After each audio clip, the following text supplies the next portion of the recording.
Hello, this is day 6 of my first 10 YouTube videos. Now, I did start writing a script for today, which was summing up my thoughts and feelings so far about this YouTube channel journey. But it was getting so long and so dense that I decided to scrap it. And maybe I'll do it tomorrow or sometime this week.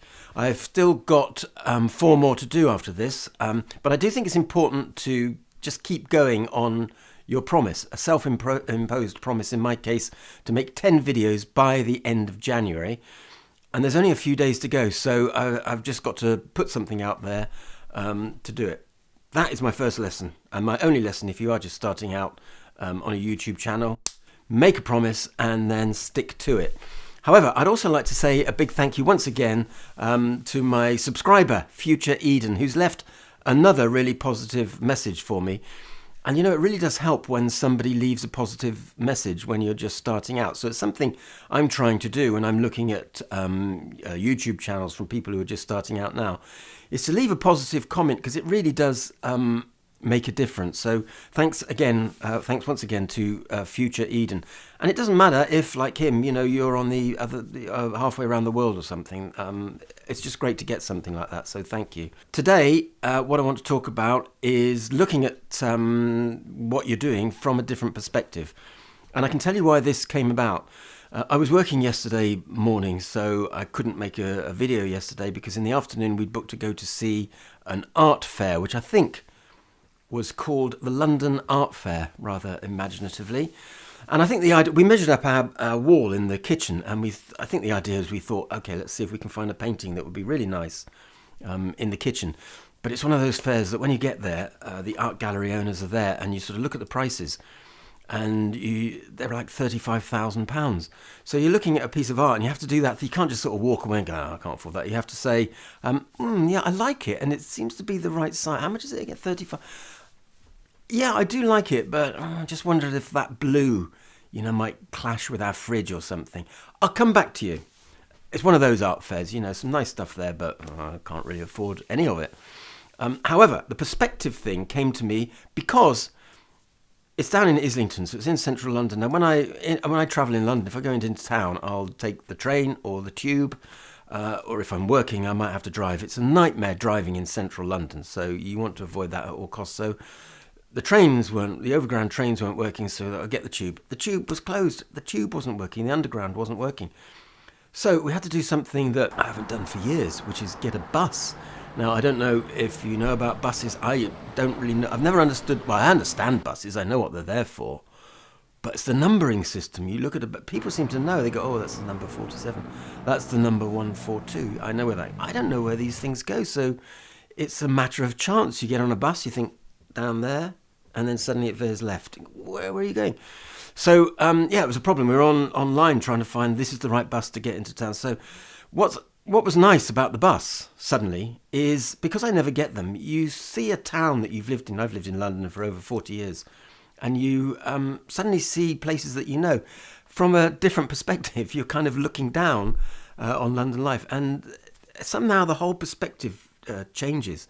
And so you get in and then you look at these artworks that you can't afford and you lovely picture frames and things like that. And some of them are, you know, like really kind of Andy Warhol. There are Andy Warhol original drawings there, £55,000, including the frame. But I started to look at some of this art and I started to think, well, you know, I can't draw. But maybe some of the art, maybe I could do. I mean, it all looks quite nice, you know, a little bit of blue, bit of yellow, a splash of red or something, and then maybe a daub of black, and look at it, and then put a, you know, I don't know, £8,000 asking price on it, or if they want a frame, maybe £10,000. But I thought, no, it's not really me. It seems to be cheating, and it's not going to work. I just know it's not going to work. But on the way back, on the bus, on the way back, looking down on now London at night, coming back on the bus, I started to think kind of out of the box a little bit. And one idea that came to me was not so much what I talk about on YouTube, because I still don't know what the hell my channel is going to be about. I don't think it's going to be educational.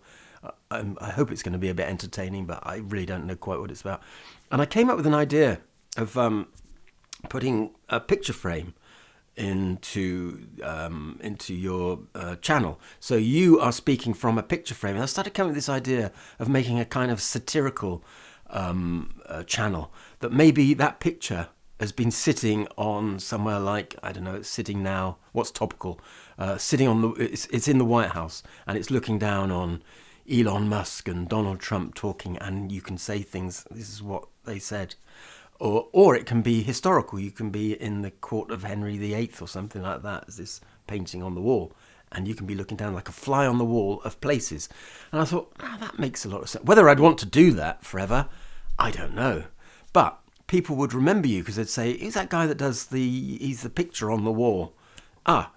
And it's a little bit like, what's his name? Cold War Steve. Now, I don't know if he's known really outside of the UK, but Cold War Steve does these satirical Photoshop things.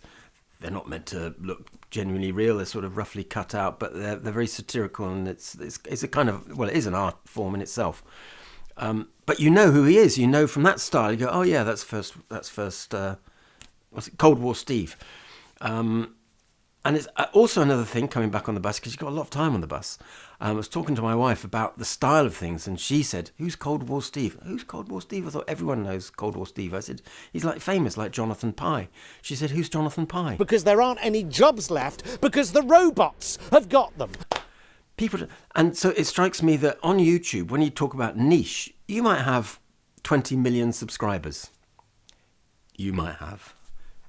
Yeah, some people do. Some people do. However, 20 million in the 8 billion people in the world, that still means there's very nearly 8 billion people who've never heard of you. So you can be as famous as you want. You're not going to be totally famous. You know, if that kind of makes any sense. Anyway, so picture frame on the wall, that was just one of the ideas I have. And I think that something different is what I want to try and achieve with my channel. Anyway, tomorrow or sometime this week, I will give you the script that I was going to give you today. Okay, well, that'll do for today. Bye.